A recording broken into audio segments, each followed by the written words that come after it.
Well, thanks a lot for staying with us here on Sunrise Live on E. Now, according to research by Worldwide Works, there are an estimated 650,000 small businesses in South Africa and employing about 7.8 million people. Now, these businesses face various challenges in the ever-changing environment. And of course, when it comes to the economic growth of South Africa, one wonders, how do small businesses actually succeed? So joining us in studio this morning to take a look at entrepreneurship as well as where we stand as a country regarding investor issues, regarding capital issues, regarding even business plans. We've got investors as well as serial entrepreneur Vusi Thembekwayo joining us for the conversation. Now, we invite you as always to be part of our discussion. Remember to leave your comments on our Facebook as well as our Twitter pages. Vusi, a pleasure to have you join us in our small home. Hi, Faye. Good to see you again. Good to see you too. So, issues around businesses. Now, you've put a bit of a spanner in the works, and I think that especially for those who do or those who think of business in a very conventional manner, Sure. where you actually start challenging the relevance of a business plan in 2017. Sure. Tell us about that stance. Well, business plans are not relevant for entrepreneurs. You have to understand the genesis of business plans. Business plans were created post the what was known as Black Monday, then the Great Depression in the US, specifically to allow large banks to lend money to large cash flow businesses. That's why business plans were created. That's why the first thing a business plan asks you for is strengths, weaknesses, opportunities, and threats. If you're in a new business which is dynamic, then those four things by their very nature are dynamic. Yeah. In other words, if it takes A1, and then I have 10 taxis, the strengths, opportunities, weaknesses, and threats are very different even if I'm operating in the same routes because of the structure and size and nature of my business. So if you are an entrepreneur, my view is, and has always been, and I look at the entrepreneurs we've funded, that I've funded personally, that our firm has funded, who've succeeded and those who've not, is the business plan has not been relevant at all. When you write it, that 80-page document, 40 pages of which is financial projections, right?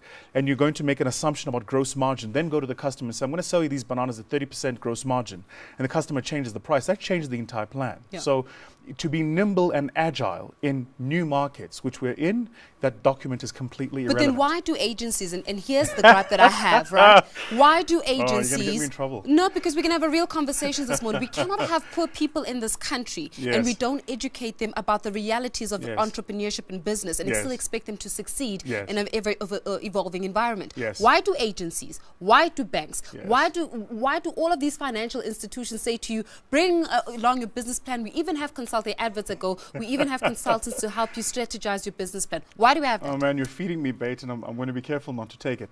Look, show me one CEO of any state-funded agency that has funded entrepreneurs that's been an entrepreneur. Give me 5.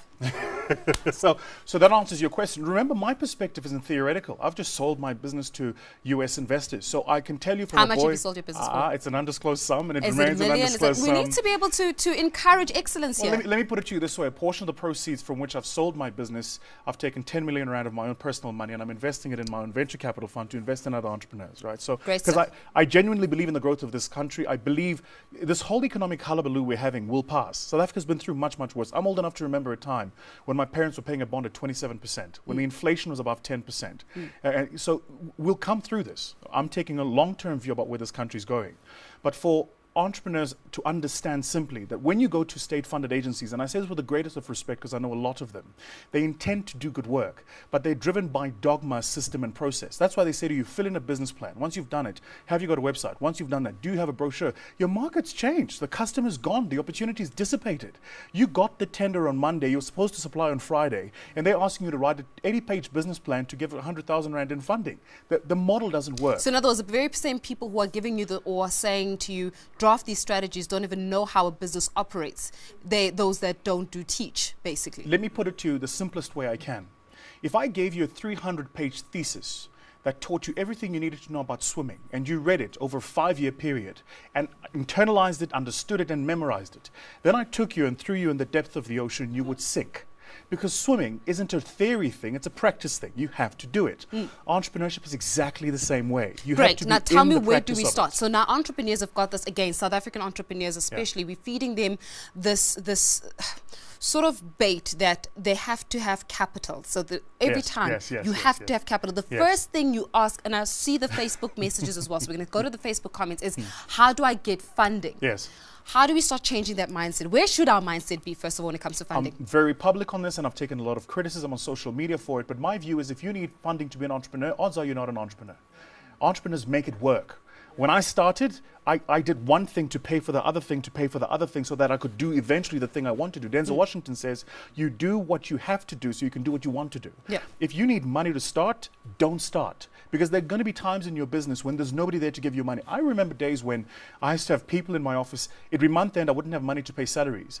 Yet I would get on the phone and I would still trade in the business. And then I would phone my suppliers and say, look, I don't have money to pay you, but I still need you to supply me what you need to supply me with. So it's important for entrepreneurs to know that money is an important growth factor. When you need to move from 1 to 10, you need money. But to go from 0 to 1, you don't. Okay, great. I'm going to take some comments here on Facebook because I've been given these comments and starting again. One, Tashaba saying that what are the various methods of sourcing funding, particularly for property development, start off with no previous financial record. They say the NEF is broke while IDC no longer funds the property market. Banks require financial records from a startup. Again, they require financial records, but you're a startup. You're going into, how are you even supposed to win this? I think with respect that the person who's posted that comment doesn't understand, and I'll make the statement again.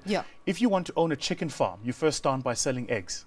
If he wants to be a property developer, he should probably start by getting properties that are available, renting them out, generating a financial track record, generating cash flows, proving he can run a business, learning mistakes, owning 3, 4, maybe 5 flats. Then he can build an apartment building with 60 flats. So we have to get the thinking, and I have to say this, we have to get the thinking of black people right. We have to get this right, guys. Well, F&B wasn't built overnight. Neither was ABSA. So how do you think you're going to build a large business which employs thousands of people overnight and someone must give you capital? It doesn't work that way. Probably the single worst thing we did in this country's psyche when we did BE transactions is we took people that had no money, gave them access to 26% of companies built over hundreds of years and created instant wealth. So now everybody wants instant wealth because nobody understands the practical tools of actually 100%. Building those organizations. You come into my business, I can tell you every single moving part because I built it. I can tell you the IT, the infrastructure, the operations, the HR, the marketing, the finance, the working capital cycles. I built it. Nobody came and it was just there. I built it from scratch. And it's important for, especially, and I'm passionate about saying this to black people specifically, we have to start where we are. We have to start where we are and build with the small steps. Okay, great. So we've spoken about how perhaps the redundancy of our business plans. We've looked at how we need to start changing our mindset. So now I'm going to ask you the question of where do I start? Be practical with me, okay? So let's use the person that has got a property company, for example. We've got property there. You want to get into the property market. You don't have capital. You are a startup. How do I start? My business plan is redundant, as you mentioned. My mindset is clearly messed up a little bit. How do I start and how do I get the formula right? With your permission, let me use a different example. Yesterday, we got an approach from a young lady who was looking to raise 5 million rand to buy a chicken farm. And the chicken farm she wants to buy is run and owned by white people who want to leave for whatever reason. And she's saying, I want to buy the chicken farm. So I went back to her and I said, what proof have you got of the financial track record of that business? 1, 2, and have you ever run a farm of any type? The answer was no. So this is what I said to her. I said to her, I will give you 50,000 rand to go and buy eggs at a Pick and Pay. Just go to Pick and Pay and buy some eggs. Take those eggs and find people standing in street corners and sell those eggs at a batch of half a dozen each. That's 6 each. So at a batch of half a dozen each, you can probably take that 50,000, turn it into 75. You will do this cycle iteratively until you move it from 50,000 rand to 500,000. Once you've proven to me you can retail eggs, then I might think about getting you into a supply relationship with somebody who creates the eggs so you can buy at a lower cost and keep retailing. Let's start you first on the front end. Once you've gotten to 1, maybe 2 million retailing eggs, knowing who the customers are that buy the eggs, then I might think about buying you a chicken farm, because by the time you have the chickens and they give you the eggs, you now understand how the entire cycle works. But I'm not going to give you 3 million rand to buy a farm and buildings and put eggs in it and chickens and then sit and wait for some miracle to happen. And then what about people that are watching the show right now and thinking, no, but why are you not doing this? It's all about radical economic transformation. What's your stance on that? Radical economic... Radical I feel like I just started you on something. Radical economic transformation starts in the mind. Why do you think there is no country in the world where Jewish people are poor? You think that's by mistake? Just think about that logically. Why do you think even in our own communities, Indians specifically, Asian Indians who are Muslim, are phenomenal business people? You think that's by mistake? No, it's because the grandfather started with a dry cleaner. When the grandfather passed, he left the dry cleaner to the father, who created a fast food and the dry cleaner. The father leaves the fast food and the dry cleaner with the son, who then creates a hardware store. By the time you go to the township, they've got the entire block and they run it. We have to start as black people by understanding you're not going to get a Range Rover tomorrow. Start where you are, Do what you have to do so you can do what you want to do. And let's celebrate each other's success. And I mean real successes. Not the stuff that comes out of the paper, so-and-so's bought this car, so-and-so's at this event. No. If you're at a JNB event, odds are you're not an entrepreneur. A real entrepreneur doesn't have time to be at those events. Do you hear people are clapping right now in the studio? No, there's actually clapping that is happening in the studio right now. Because a real entrepreneur, I get invited all the time. I'm on the VIP list all the time. I'm never there because I'm trading. I'm running a business. I've got things to do, right? It's important for entrepreneurs to understand entrepreneurship is a difficult thing. You're in the dark engine room building the engine to this car for the first 10 years of your business. But once it's done, it's going to be a phenomenal ride to the end. Real economic transformation for Tena Njengabantu Abamnyama is starting things we own and owning the things we say we own, not being seen to own. It is about time, I think, we need to talk about the perception of success versus the reality of it. If you're driving a 200,000 Rand car and you bought it cash and I rock up in a 4 million Rand car that I owe, who's wealthy? Me. Thank you. Thank you so much for joining us this morning.